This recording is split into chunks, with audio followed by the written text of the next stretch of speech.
Na nyinyi majamaa ndio mnafanya hii kazi ama kuna watu wengine?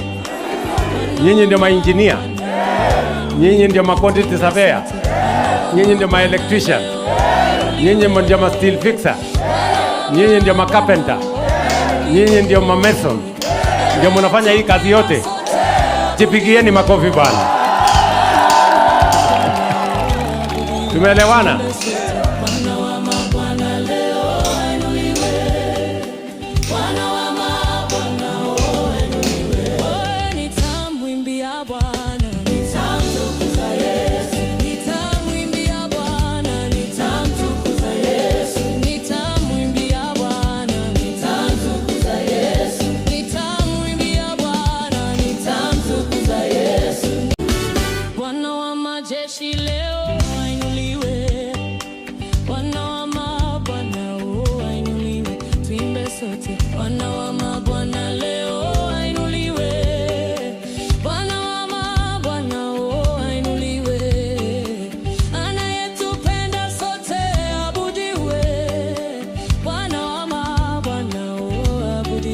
Tuimbe sote, Bwana wa mabwana leo.